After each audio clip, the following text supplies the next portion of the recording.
আসসালামু আলাইকুম বন্ধুরা। মিজান অ্যাকাউন্টিং বিডির পক্ষ থেকে মিজান অ্যাকাউন্টিং একাডেমির পক্ষ থেকে আপনাদের আন্তরিক অভিনন্দন শুভেচ্ছা।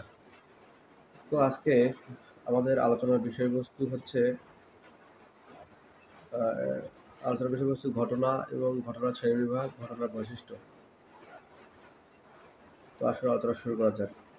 ঘটনা আমাদের দৈনন্দিন জীবনে যা কিছু সংঘটিত হয় তাই ঘটনা।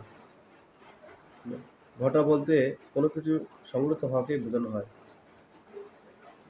অন্যভাবে বলা যায় যে কোনো অবস্থার পরিবর্তন হওয়াকে ঘটনা বলে।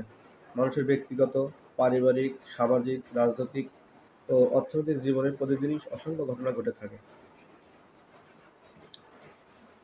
এই সম্বন্ধে অধ্যাপক এরিক লুইস খালিলের মতে, ঘটনা হলো এমন একটি প্রক্রিয়া বা প্রক্রিয়ার অংশ যা নির্দিষ্ট সময় এবং ক্ষেত্রে সংঘটিত হয়। স্বাভাবিকভাবে ঘটনাটাকে দুই ভাগে ভাগ করা যায়। একটা হচ্ছে আর্থিক ঘটনা আর একটা হচ্ছে অনার্থিক ঘটনা। আচ্ছা, এর আগে আমরা আর্থিক ঘটনাকেই জানবো, অনার্থিক ঘটনাটাকেই জানবো আগে। যে সমস্ত ঘটনা অর্থের সাথে সম্বন্ধযুক্ত নয় সেগুলোকে অনার্থিক ঘটনা বলে। স্বাভাবিক কারণে অনার্থিক ঘটনা দ্বারা মানুষের আর্থিক অবস্থার কোনো পরিবর্তন ঘটে না। যেমন পণ্য ক্রয়ের ফরমায়েশ, কর্মচারী নিয়োগ, পরীক্ষায় পাশ করা ইত্যাদি। এই সকল ঘটনা দ্বারা ব্যবসা প্রতিষ্ঠানের কোনো আর্থিক পরিবর্তন ঘটে না। আর অনার্থিক ঘটনা যে সমস্ত ঘটনা অর্থের যে সমস্ত ঘটনা অর্থের সাথে সম্পর্কযুক্ত, অর্থাৎ যার দ্বারা মানুষের আর্থিক অবস্থার পরিবর্তন হয় তাকে আর্থিক পরিবর্তন বলে। যেমন পণ্য ক্রয় বিক্রয়, ব্যাংক হিসাব খোলা, বাজার করা ইত্যাদি, কর্মচারীর বেতন পরিশোধ করা।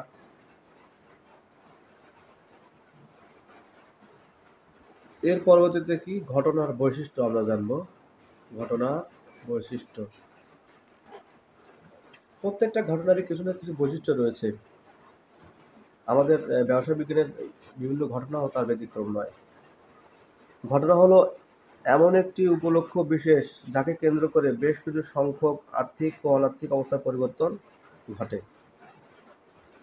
নিম্নে ঘটনার বৈশিষ্ট্যসমূহ আলোচনা করা হলো। যেমন স্থায়িত্ব, ঘটনা স্বল্প স্থায়ী বা দীর্ঘমেয়াদী উভয়ই হতে পারে। স্বল্পমেয়াদী ঘটনা হলো দৈনন্দিন বাজার, স্কুলে যাওয়া ইত্যাদি।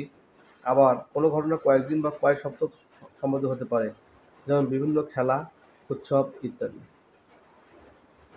মুনাফা বিবর্জিত, মুনাফা সংক্রান্ত, যে সমস্ত ঘটনা ব্যক্তিগত জীবনে, পারিবারিক জীবনে এবং সামাজিক জীবনে ঘটে থাকে সেগুলো মুনাফা অর্জনের উদ্দেশ্যে সংঘটিত হয় না। যেমন বিবাহ উৎসবের খরচ করা, গরিবদের সাহায্য করা, দৈনন্দিন খরচ নির্বাহ করা ইত্যাদি। স্বতন্ত্র ও স্বয়ংসম্পূর্ণ, প্রতিটি ঘটনা পৃথক এবং স্বয়ংসম্পূর্ণ। আচ্ছা, প্রতিটি ঘটনা পৃথক এবং স্বতন্ত্র স্বয়ংসম্পূর্ণতা যেটাকে বলে, প্রতিটি ঘটনা পৃথক এবং স্বয়ংসম্পূর্ণ। যেমন হাসানের কাছ থেকে পণ্য ক্রয় করে অর্ধেক টাকা নগদে পরিশোধ করা হলো। এর ফলে দুটি আর্থিক ঘটনার উদ্ভব হয়েছে, কিন্তু ঘটনা দুটি হলো আলাদা ও স্বতন্ত্র। মূল্য, ঘটনার আর্থিক বা মানবিক উভয় প্রকার মূল্য থাকতে পারে। যেমন পণ্য ক্রয়ে ৫,০০০ টাকা যার আর্থিক মূল্য রয়েছে, আবার স্বেচ্ছায় রক্তদান ঘটনাটির মানবিক মূল্য রয়েছে। নির্দিষ্ট উদ্দেশ্য, প্রতিটি ঘটনার কোনো উদ্দেশ্য বা উপলক্ষ কেন্দ্রিক। যেমন ২১শে বইমেলা ভাষা শহীদদের প্রতি শ্রদ্ধা জানানোর জন্য আয়োজন করা হয়। পরিসমাপ্তি, যে উদ্দেশ্যে বা উপলক্ষকে কেন্দ্র করে ঘটনাটি অনুষ্ঠিত হলো সেই উদ্দেশ্য বা উপলক্ষ বাস্তবায়িত হওয়ার সঙ্গে সঙ্গে ঘটনাটির পরিসমাপ্তি ঘটে। স্বার্থ, ঘটনার স্বার্থযুক্ত বা স্বার্থহীন উভয় হতে পারে।